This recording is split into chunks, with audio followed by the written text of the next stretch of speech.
ಬಿಜೆಪಿಯವರು ಯಾವಾಗಲೂ ತರಾತುರಿ ಕಾಯ್ದೆ ತರ್ತಾರೆ, ಕೇಂದ್ರ ಮತ್ತು ರಾಜ್ಯದಲ್ಲೂ ಅವಸರ ಮಾಡ್ತಾರೆ. ಬೆಳಗಾವಿಯಲ್ಲಿ ಸತೀಶ್ ಜಾರಕಿಹೊಳಿ ಹೇಳಿಕೆ.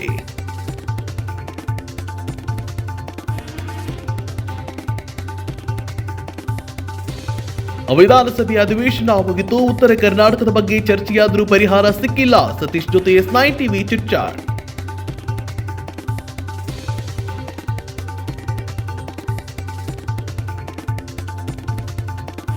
ವಸತಿ ಸಚಿವ ವಿ ಸೋಮಣ್ಣ ಅವರಿಂದ ಸಿಟಿ ವಿಸಿಟ್. ಬೆಳಗಾವಿಯ ರುಕ್ಮಿಣಿ ನಗರಕ್ಕೆ ಸಚಿವರ ಭೇಟಿ. ಮಾಹಿತಿ ನೀಡಿದ ಇಂಜಿನಿಯರ್ ಅಮಾನತು ಮಾಡಿ ಆದೇಶ.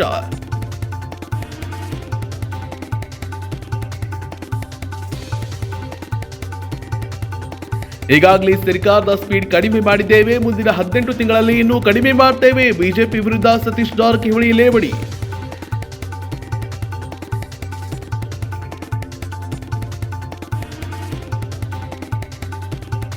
ಮತಾಂತರ ಕಾಯ್ದೆ ಹಿಂದೆ ದುರುದ್ದೇಶ ಇದೆ, ಆ ದುರುದ್ದೇಶ ಕಾಂಗ್ರೆಸ್ ಬಯಲು ಮಾಡುತ್ತೆ. ಬಿಜೆಪಿ ವಿರುದ್ಧ ಹರಿಹಾಯ್ದ ಶಾಸಕ HK ಪಾಟೀಲ್.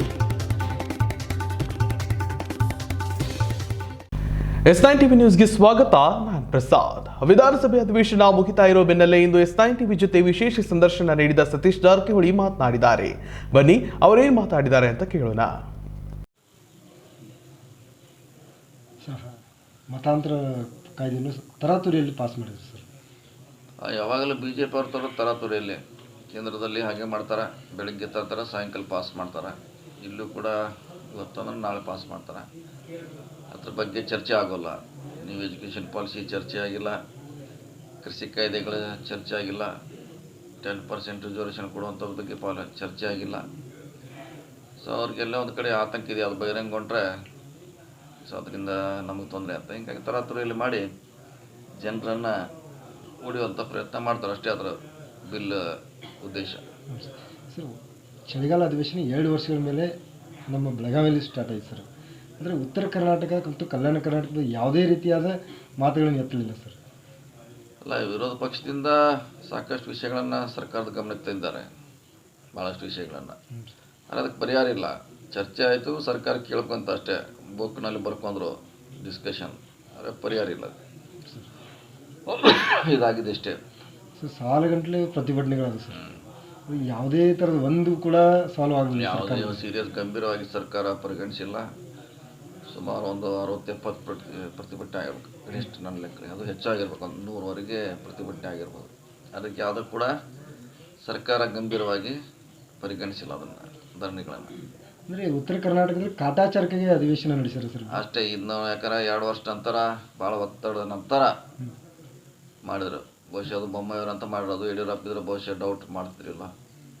ಈಗ ಮಾಡಿದ್ರು ಕೂಡ ಸುಮ್ಮನೆ ಇದೊಂದು ಫ್ಲೈಯಿಂಗ್ ವಿಸಿಟ್ ಅಂತಾರಲ್ಲ, ಹಾಗೆ ಫ್ಲೈಯಿಂಗ್ ವಿಸಿಟ್ ಇದ್ದಂಗೆ ಅಷ್ಟೇ.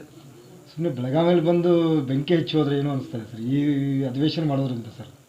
ಫ್ಲೈಯಿಂಗ್ ವಿಸಿಟ್ ಅಂತಾರಲ್ಲ, ಬರೋದು ಸುಮ್ಮನೆ ಕಾಟಾಚಾರಕ್ಕೆ ಹೋಗೋದು ಅಷ್ಟೇ, ಫ್ಲೈಯಿಂಗ್ ವಿಸಿಟ್.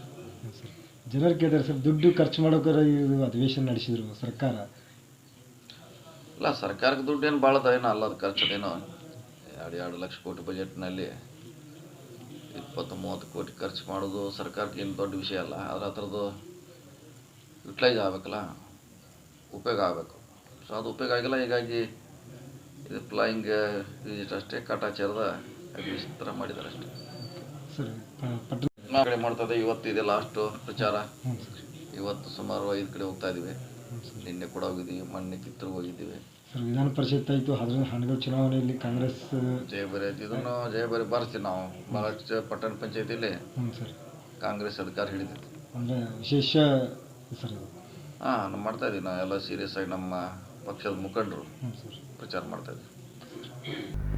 ಬೆಳಗಾವಿಯಲ್ಲಿ ಚಳಿಗಾಲದ ಅಧಿವೇಶನ ನಿಮಿತ್ತವಾಗಿ ಬೆಳಗಾವಿಗೆ ಆಗಮಿಸಿದ ಎಲ್ಲಾ ಸಚಿವರು ಮತ್ತು ಶಾಸಕರು ಬೆಳಗಾವಿಗೆ ವಿಸಿಟ್ ಮಾಡ್ತಿದ್ದಾರೆ. ಸ್ಥಳೀಯರಿಂದ ಮಾಹಿತಿ ಪಡೆದು ಅಧಿಕಾರಿಗಳನ್ನ ತರಾಟೆಗೆ ತೆಗೆದುಕೊಳ್ತಾ ಇರುವ ದೃಶ್ಯ ಕಂಡುಬಂದಿದೆ.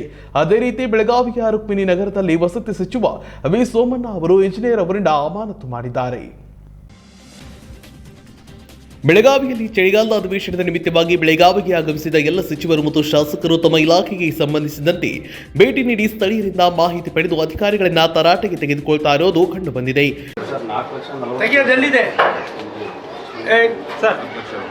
ನನಗೆ ಮಾಹಿತಿ ಬೇಕು ಇಮಿಡಿಯೇಟ್ ಆಗಿ. ಒಂದು ಮನೆ ಅಂದರೆ ಅದೊಂದು ದೊಡ್ಡ ಇತಿಹಾಸ. ಸೂರು ಸರ್ ಬೇರೆ ಯಾವುದು ನೆನೆಸ್ಕೊಳ್ಳೋರು ಸರ್, ಸೂರ್ಯದ್ರು ನೆನೆಸ್ತಾರೆ ಸರ್. ನೋಡಿ.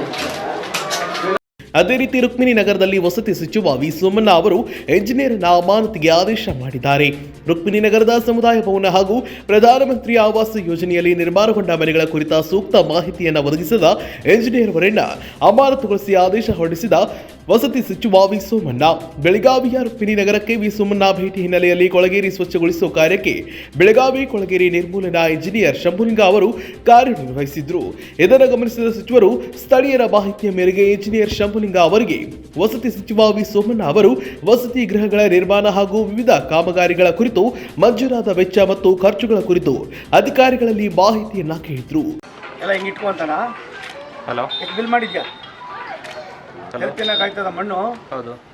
ಬಡವ್ರ ಹೆಸರು ಹೇಳ್ಕೊಂಡು ಹಾಂ ನೀನು ಸೋಕೆ ಮಾಡಿಕೊಂಡು ಅವತ್ತಾರು ಬಂದಿದ್ಯಾ ನೀನು ಊರಿಗೆ? ಎಲ್ಲಿರ್ತೀಯ? ನಿನ್ನ ಮುಖ ನೋಡಿದ್ರೆ ಕೆಲಸ ಮಾಡೋಂಗಿದ್ಯಾ ನೀನು? ದಾಖಲಾತಿಗಳನ್ನ ಸಲ್ಲಿಸದ ಕಾರಣಕ್ಕಾಗಿ ಶಂಭುಲಿಂಗ ಅವರನ್ನ ಅಮಾನತಿಗೆ ಆದೇಶ ಹೊರಡಿಸಿದ್ದಾರೆ. ಸೂಕ್ತ ಮಾಹಿತಿಯನ್ನು ಒದಗಿಸಿದ ಅಧಿಕಾರಿಗಳನ್ನ ಸಚಿವರು ತರಾಟೆಗೆ ತೆಗೆದುಕೊಂಡಿದ್ದು, ಲೋಪ ಎಸಗುವ ಅಧಿಕಾರಿಗಳ ವಿರುದ್ಧ ಸೂಕ್ತ ಕ್ರಮವನ್ನ ಕೈಗೊಳ್ಳುವಂತೆ ಮೇಲಾಧಿಕಾರಿಗಳಿಗೆ ಸೂಚನೆಯನ್ನ ನೀಡಿದ್ರು. ಸ್ಥಳೀಯ ಜನರ ಸಮಸ್ಯೆಗಳನ್ನ ಆಲಿಸಿದ ಅವರು ಶೀಘ್ರ ಪರಿಹಾರ ಒದಗಿಸುವ ಭರವಸೆಯನ್ನ ನೀಡಿದ್ರು.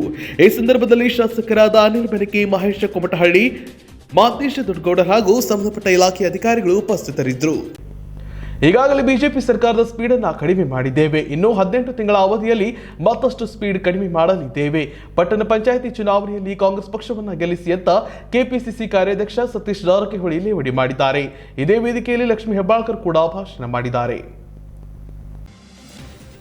ಈಗಾಗಲೇ ಬಿಜೆಪಿ ಸರ್ಕಾರದ ಸ್ಪೀಡ್ ಅನ್ನು ಕಡಿಮೆ ಮಾಡಿದ್ದೇವೆ. ಇನ್ನು 18 ತಿಂಗಳ ಅವಧಿಯಲ್ಲಿ ಮತ್ತಷ್ಟು ಸ್ಪೀಡ್ ಕಡಿಮೆ ಮಾಡಲಿದ್ದೇವೆ ಅಂತ ಪಟ್ಟಣ ಪಂಚಾಯಿತಿ ಚುನಾವಣೆಯಲ್ಲಿ ಕಾಂಗ್ರೆಸ್ ಪಕ್ಷವನ್ನು ಗೆಲ್ಲಿಸಿ ಅಂತ ಕೆಪಿಸಿಸಿ ಕಾರ್ಯಾಧ್ಯಕ್ಷ ಸತೀಶ್ ಜಾರಕಿಹೊಳಿ ಲೇವಡಿ ಮಾಡಿದ್ದಾರೆ. ಸವದತ್ತಿ ತಾಲೂಕಿನ ಮುನವಳ್ಳಿ ಪುರಸಭೆ ಚುನಾವಣೆಯಲ್ಲಿ ಕಾಂಗ್ರೆಸ್ ಅಭ್ಯರ್ಥಿಗಳ ಪರ ಶುಕ್ರವಾರ ನಡೆದ ಪ್ರಚಾರ ಸಭೆಯಲ್ಲಿ ಅವರು ಮಾತನಾಡಿ, ಆನಂದ ಮಾಮನಿ ಅವರು ಸತತ 3 ಬಾರಿ ಶಾಸಕರಾಗಿದ್ದಾರೆ. ಮುನವಳ್ಳಿ ಸಾಕಷ್ಟು ಅಭಿವೃದ್ಧಿ ಹೊಂದಬೇಕಾಗಿತ್ತು, ಆದರೆ ಶಾಸಕರು ಅಭಿವೃದ್ಧಿಗೆ ಆಸಕ್ತಿ ತೋರಿಲ್ಲ ಅನ್ಸುತ್ತೆ ಅಂತ ಕಾಲೆಳೆದ್ರು. ಸವದತ್ತಿ ಶಾಸಕರು ಮತ್ತು ಬಿಜೆಪಿ ಸರ್ಕಾರ 120 ಸ್ಪೀಡ್ನಲ್ಲಿದೆ. ಹೀಗಾಗಿ ಕೋವಿಡ್ ಪ್ರವಾಹ ಏನೂ ಕಾಣ್ತಿಲ್ಲ. ಈಗಾಗಲೇ ಗಾಡಿ ಸ್ಪೀಡನ್ನು 60ಕ್ಕೆ ತಂದು ನಿಲ್ಲಿಸಿದ್ದೇವೆ. ಇನ್ನು 18 ತಿಂಗಳ ಆಡಳಿತದಲ್ಲಿ ಮತ್ತಷ್ಟು ಸ್ಪೀಡ್ ಕಡಿಮೆ ಮಾಡ್ತೇವೆ. ಆ ಲೆಕ್ಕಾಚಾರದಲ್ಲಿ ನಾವಿದ್ದೇವೆ ಅಂತ ಬಿಜೆಪಿ ಸರ್ಕಾರಕ್ಕೆ ಲೇವಡಿ ಮಾಡಿದ್ರು. ಸೊ ಹೀಗಾಗಿ ಯಾರು ಒಳ್ಳೇದು ಮಾಡ್ತಾರ ಅವ್ರ ಪರವಾಗಿ ನೀವೆಲ್ಲ ಇರಬೇಕು. ಪಕ್ಷ ಇವತ್ತು ಸೋತಿರ್ಬೋದು ದೇಶದಲ್ಲಿ, ಮತ್ತೆ ಪರ್ಯಾಯ ಬಂದೇ ಬರ್ತದೆ. ಮೋದಿಯವ್ರ ಸುಳಿಯಲ್ಲಿ ಬಡಗಳವ್ರು 2 ಸಲ ಕೇಳಾರ ನೀವು, 1 ಸಲ 2 ಸಲ ಇನ್ನೊಂದು ಸಾರಿ 3 ಸಲ. ಮೊದಲು ಇತ್ತದ बच्चा सो जा नहीं तो गब्बर सिंह आ जाएगा तो शोले डाले के। एक मोदी आ रहा है, ये झूठ बोलने के लिए सब लोग सो जाओ तक घर पे बैठो। मोदी जी आ रहा है बड़े बड़े सपना लेके ಹೆಂಗೆ ಹೇಳ್ಬೇಕಾಯ್ತು ಈಗ ಹುಡುಗರಲ್ಲಿ ಮೋದಿ ಭಾಷಣ ಕಡೆ ಯಾರೋ ಹೊಡ್ರೆ ಅವ್ನು ಸುಳ್ಳು ಹೇಳ್ತಾನ, ನೀವೆಲ್ಲ ಬರುತ್ತೆ ಯಾವ ಪರಿಸ್ಥಿತಿ ಬರ್ತಾನೆ. ಕಾಂಗ್ರೆಸ್ನವ್ರು ಹೇಳಿದ್ರೆ ಅದನ್ನು ನಿಭಾಯಿಸ್ತಾರೆ, ಕೊಡ್ತಾರೆ. ಅದಕ್ಕಾಗಿ ಒಂದು ಕಡೆ ರಾಷ್ಟ್ರ ಸಮಸ್ಯೆ, ಒಂದು ಕಡೆ ರಾಜ್ಯದಲ್ಲಿ ಕೋವಿಡ್ ಪ್ರವಾಹ ಸಮಸ್ಯೆ, ಇನ್ನು ಸ್ಥಳೀಯ ಮುಂಡೋಳಿ ಸಮಸ್ಯೆ. ಮುಂಡೋಳಿ ಭಾಳಷ್ಟು ಪ್ರಗತಿ ಆಗಬೇಕಾಯ್ತು, ಯಾಕಂದ್ರೆ 3 ಸಾರಿ ಶಾಸಕರು ನಾನ್ ಸ್ಟಾಪ್ ಶಾಸಕರು, ಯಾವುದೇ ಡಿಸ್ಟರ್ಬೆನ್ಸ್ ಇಲ್ಲ, ಫುಲ್ 120 ಸ್ಪೀಡ್ನಲ್ಲಿದ್ದು ಗಾಡಿ. ಯಾಕಂದ್ರೆ ಯಾರೂ ಇಲ್ಲಿ ಅವರಿಗೆ ಅಂಥ ಡಿಸ್ಟರ್ಬೆನ್ಸ್ ಇಲ್ಲ.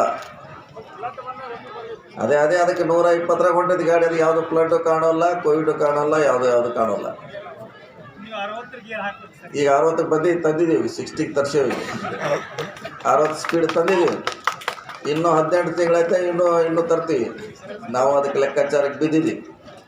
ನಿಮ್ದೆಲ್ಲ ಸಂಪೂರ್ಣವಾದ ಸಹಕಾರ ಬೇಕು. ಈ ಚುನಾವಣೆ ನಂತರ ನಮ್ಮ ಗುರಿ ಜಿಲ್ಲಾ ಪಂಚಾಯತಿ, ತಾಲೂಕು ಪಂಚಾಯತಿ, ನಂತರ 23 ಮೇದ್ರ ಜರುಗುವಂಥ MLA ಚುನಾವಣೆ. ಈ ಸಾರಿ 100ಕ್ಕೆ 100 ಕಾಂಗ್ರೆಸ್ಸಿನ ಶಾಸಕರಾಗೋದು ಶತಸಿದ್ಧ. ಅದಕ್ಕಾಗಿ ನಿಮ್ಮ ಸ್ಥಳೀಯ ಸಮಸ್ಯೆಗಳು ಭಾಳಷ್ಟಿದೆ. ಇಂಥ ಸಮಸ್ಯೆ ನಮ್ಮ ಗೋಕಾಕದಲ್ಲಿ ಎದುರಿಗೆ ಗುಡ್ಕ ಇದೆ, ಸೇಮ್ ಸಮಸ್ಯೆ ಇದೆ. ಅಲ್ಲಿ ಕೊಡ್ಸಿದ್ವಿ, ನಾವು ಸರ್ಟಿಫಿಕೇಟ್ ಕೊಡ್ಸಿದ್ವಿ. ಸೇಮ್ ಸಮಸ್ಯೆ ಅಲ್ಲೂ 290 ಅದು ಸರ್ವೆ ನಂಬರ್. ನನಗೆ ಭಾಳ ಅದ್ರ ಬಗ್ಗೆ ಗೊತ್ತಿದೆ. ಇದು ಸಮಸ್ಯೆ ಸೇಮ್ ಇದೆ. ಸೇಮ್ ಅಲ್ಲಿ ಸಾಕಷ್ಟು ಮುನ್ಸಿಪಾಲ್ಟಿಯಿಂದ ಅವರಿಗೆ ವಾರ್ಡ್ ನಂಬರ್ 3 ಕೊಡಬೇಕಿತ್ತು. ಅದು ಅದಕ್ಕೆ ಕೊಡುವಂಥ ಪ್ರಯತ್ನ ಮಾಡಿಸೋಣ. ಮುನವಳ್ಳಿ ಪುರಸಭೆಯಿಂದ 23 ಅಭ್ಯರ್ಥಿಗಳು ಸ್ಪರ್ಧೆ ಮಾಡಿದ್ದಾರೆ. ಎಲ್ಲ ಸಮುದಾಯದವರನ್ನ ಒಂದೇ ದೃಷ್ಟಿಯಲ್ಲಿ ನೋಡುವ ಪಕ್ಷ ಅಂದ್ರೆ ಅದು ಕಾಂಗ್ರೆಸ್ ಪಕ್ಷ. ಹೀಗಾಗಿ ಕಾಂಗ್ರೆಸ್ ಪಕ್ಷವನ್ನ ಗೆಲ್ಲಿಸಬೇಕು. ಸವದತ್ತಿ ಕ್ಷೇತ್ರದಲ್ಲಿ ಮುಂಬರುವ ವಿಧಾನಸಭೆ ಚುನಾವಣೆಯಲ್ಲಿ ಕಾಂಗ್ರೆಸ್ ಪಕ್ಷದ ಅಭ್ಯರ್ಥಿಯು ಶಾಸಕರಾಗುವುದು ಶತಸಿದ್ಧ ಅಂತ ಅವರು ಹೇಳಿದ್ರು. ಕಾಂಗ್ರೆಸ್ ಪಕ್ಷ ದೇಶದಲ್ಲಿ ಸೋತಿರಬಹುದು, ಆದರೆ ಮತ್ತೆ ಅಧಿಕಾರಕ್ಕೆ ಬರಲಿದೆ ಎಂಬ ವಿಶ್ವಾಸ ಇದೆ. ತಮ್ಮ ಪಕ್ಷ ದೂರದೃಷ್ಟಿ ಇಟ್ಕೊಂಡು ಆಡಳಿತ ನಡೆಸ್ತಾ ಇದೆ. ಆದರೆ ಬಿಜೆಪಿಗೆ ಯಾವುದೇ ದೂರದೃಷ್ಟಿ ಇಲ್ಲ. ಕಾಂಗ್ರೆಸ್ 1947ರಿಂದ ಇಲ್ಲಿಯವರೆಗೆ ತನ್ನದೇ ಆದ ಕೊಡುಗೆ ನೀಡಿದೆ. ಬಿಜೆಪಿ ಸರ್ಕಾರದ ಕೊಡುಗೆ ಏನು ಅಂತ ಅವರು ಪ್ರಶ್ನೆ ಮಾಡಿದ್ದಾರೆ. ಪ್ರಧಾನಿ ಮೋದಿ ಸರ್ಕಾರ ಬಂದ ಮೇಲೆ ಒಂದೇ ಒಂದು ಆಸ್ಪತ್ರೆ, ವಿಶ್ವವಿದ್ಯಾಲಯವನ್ನ ನಿರ್ಮಾಣ ಮಾಡಿಲ್ಲ. ಅದೇ ಕಾಂಗ್ರೆಸ್ ಸರ್ಕಾರದಲ್ಲಿ ದೇಶದ ಪ್ರತಿ ರಾಜ್ಯದಲ್ಲಿ ಸ್ಪೆಷಲಿಸ್ಟ್ ಆಸ್ಪತ್ರೆ ನಿರ್ಮಾಣ ಮಾಡಲಾಗಿದೆ. ನಾವು ಕೆಲಸ ಮಾಡಿ ಮತ ಕೇಳ್ತಿದ್ದೇವೆ. ಪುರಸಭೆ ಚುನಾವಣೆಯಲ್ಲಿ ಕಾಂಗ್ರೆಸ್ ಅಭ್ಯರ್ಥಿಗಳಿಗೆ ಮತ ನೀಡಿ ಗೆಲ್ಲಿಸಬೇಕು ಅಂತ ಮನವಿ ಮಾಡಿದ್ರು. ಮತ್ತು ಇಲ್ಲಿ ಧರ್ಮಗಳ ಮಧ್ಯ ಸಮಸ್ಯೆ ನಿರ್ಮಾಣ ಮಾಡಿ ಮತ ಪಡೆಯುವಂಥ ಪಕ್ಷ ಅಲ್ಲಿ ನಾವು ಕೆಲಸ ಮಾಡಿದ್ದೀವಿ, ನಮಗೆ ಓಟ್ ಕೊಡಿ ಅಂತ ಹೇಳ್ತಾ ಇದ್ದೀವಿ. ನಾವು 1947ರಿಂದ ಇಲ್ಲಿವರೆಗೆ ಕಾಂಗ್ರೆಸ್ಗೆ ಕೇಂದ್ರದಲ್ಲಿ ಯಾವಾಗ ಅಧಿಕಾರ ಸಿಕ್ಕಿದೆ ಆ ಸಂದರ್ಭದಲ್ಲಿ ತನ್ನದೇ ಅಂತ ಕೊಡುಗೆಯನ್ನು ಕೊಡುವಂಥ ಪ್ರಯತ್ನ ಮಾಡಿ, ಅದು ಯೂನಿವರ್ಸಿಟಿಗಳಿಂದ ಹಿಡಿದು ವಿಮಾನ ನಿಲ್ದಾಣಗಳಿರ್ಬೋದು, ರೈಲ್ ಲೈನ್ಗಳಿರ್ಬೋದು, ವಿದ್ಯುತ್ ಉತ್ಪಾದನೆ ಇರಬಹುದು, ಇವೆಲ್ಲ ಮಾಡಿದ್ದು ಈ ರಾಷ್ಟ್ರಕ್ಕೆ ಕೊಟ್ಟದ್ದು ಕಾಂಗ್ರೆಸ್ ಪಕ್ಷ. ಈ ದೇಶದಲ್ಲಿರುವಂಥ ಎಲ್ಲ ಡ್ಯಾಮ್ಗಳು ನೀರಾವರಿ ಬಂದಾಗ ಪ್ಲಾನಿಂಗ್ ಆಯಿತು, ಈ ದೇಶಕ್ಕೆ ನೀರಾವರಿ ಭಾಳ ಅವಶ್ಯಕತೆ ಅಂತ.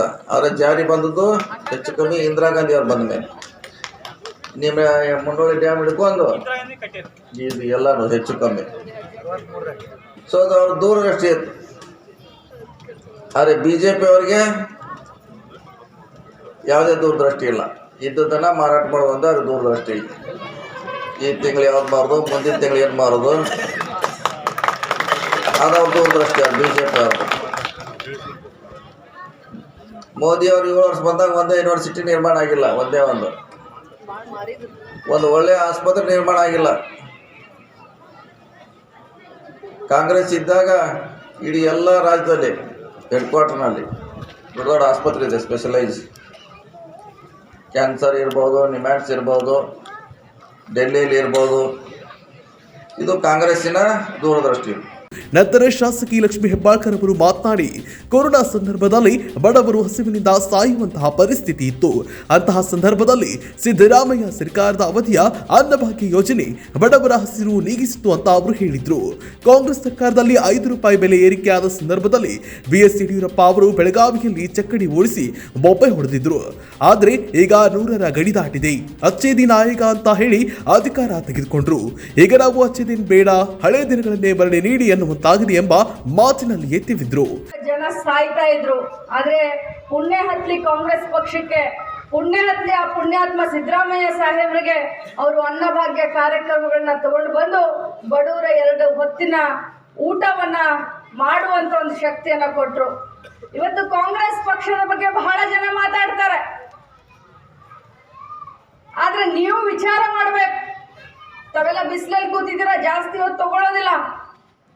ಯಾವಾಗ ಕಾಂಗ್ರೆಸ್ ಪಕ್ಷದ ಕಾರ್ಯಕ್ರಮಗಳನ್ನ ಒಂದು ಕಡೆ ನೋಡಿ, ಬಿಜೆಪಿ ಪಕ್ಷದ ಕಾರ್ಯಕ್ರಮಗಳನ್ನ ಒಂದು ಕಡೆ ನೋಡಿ. 5 ರೂಪಾಯಿ ಸಿಲಿಂಡರ್ ಬೆಲೆ ಜಾಸ್ತಿ ಆಯ್ತಂದ್ರ ಬೆಳಗಾವದಾಗ ಚಕಡಿ ಹೊಡಿತಿದ್ರು. ಯಡಿಯೂರಪ್ಪ ಸಾಹೇಬ್ರು, ಶೆಟ್ಟರ್ ಸಾಹೇಬ್ರು ಬಂದು ಡೀಸೆಲ್ ಪೆಟ್ರೋಲ್ ಜಾಸ್ತಿ ಮಾಡಿದ್ರು ಕಾಂಗ್ರೆಸ್ನವ್ರು ಅಂತೇಳಿ ಚಕಡಿ ಹೊಡಿತಿದ್ರು. ಇವತ್ತು ಒಂದು 100 ರೂಪಾಯಿ ಆಗಿದೆ ಪೆಟ್ರೋಲ್ ಬೆಲೆ, ಡೀಸೆಲ್ ಬೆಲೆ, ಗಾಣದಿಂಡಿ ಬೆಲೆ ಏನಾಗಿದೆ, ಸಿಲಿಂಡರ್ ಬೆಲೆ ಏನಾಗಿದೆ. ಅಚ್ಚೇ ದಿನ ಆಯೇಗ ಅಂತ ಹೇಳಿ ಅಧಿಕಾರಕ್ಕೆ ಬಂದ್ರು.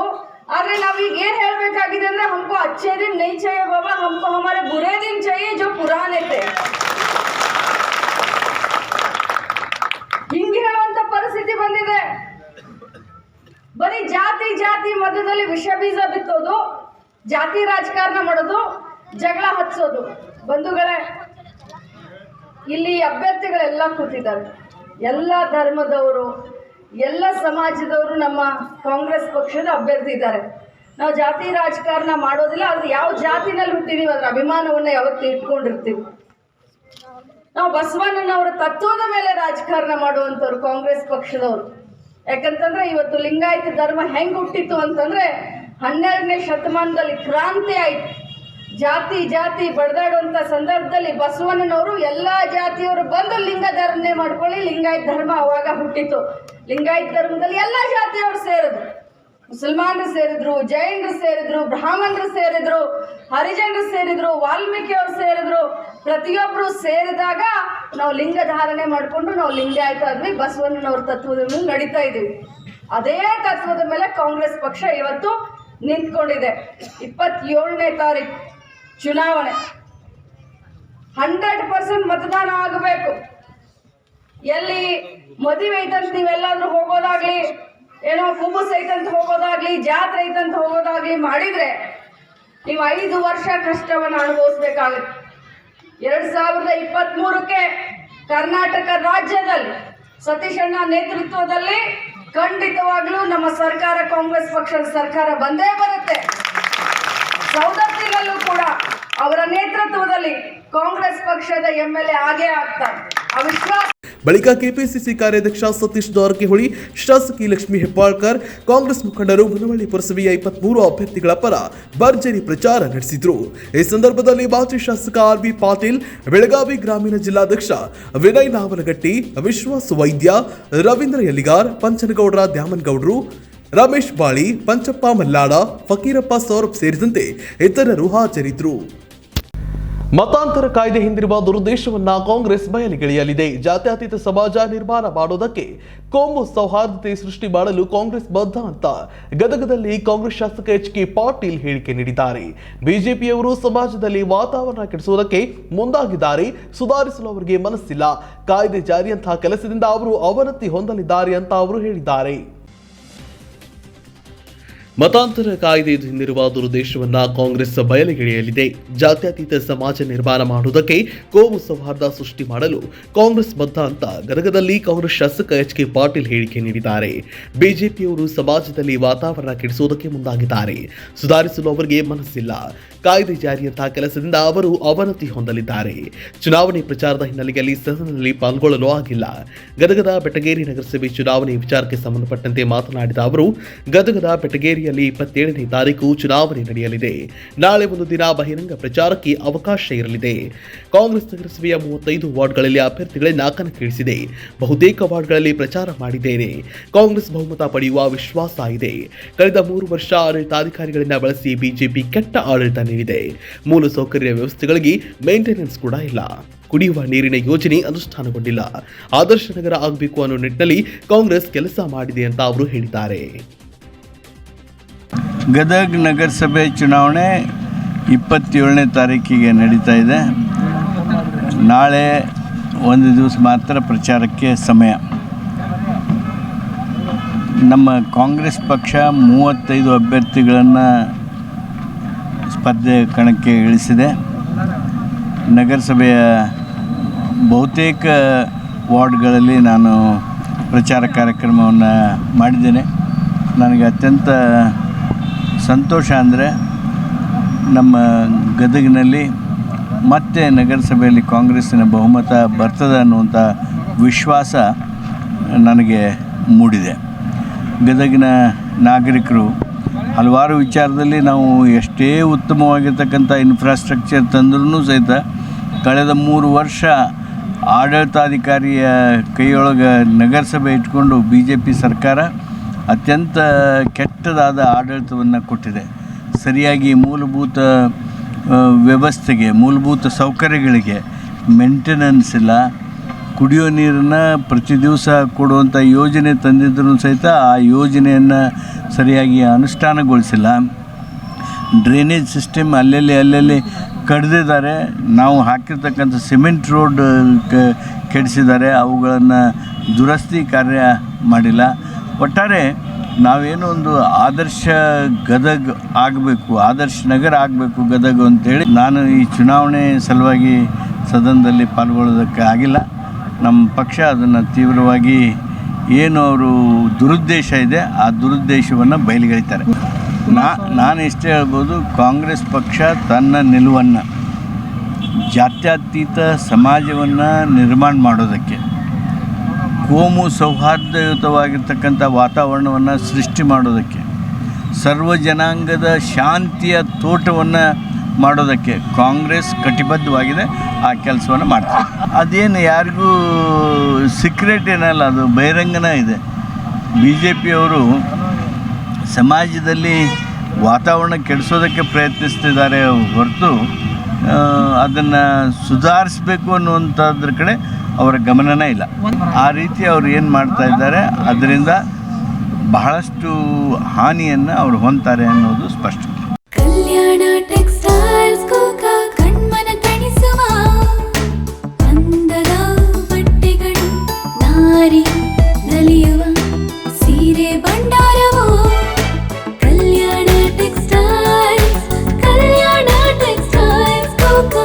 ಎಲ್ಲಾ ಶುಭ ಸಮಾರಂಭಗಳಿಗೆ ಸೀರೆಗಳು, ರೆಡಿಮೇಡ್ ಬಟ್ಟೆಗಳು, ಭಾಂಡಿ, ಕಿಚನ್ ವೇರ್ ಹಾಗೂ ಫರ್ನಿಚರ್ಗಳಿಗಾಗಿ ಹಿಂದೆ ಭೇಟಿ ಕೊಡಿ ಕಲ್ಯಾಣ ಟೆಕ್ಸ್ಟೈಲ್ಸ್ ಗೋಕಾಕ್, ಘಟಪ್ರಭಾ ರೋಡ್, ಲೊರಸೂರು, ಗೋಕಾಕ್, ಬೆಳಗಾವಿ ಜಿಲ್ಲೆ.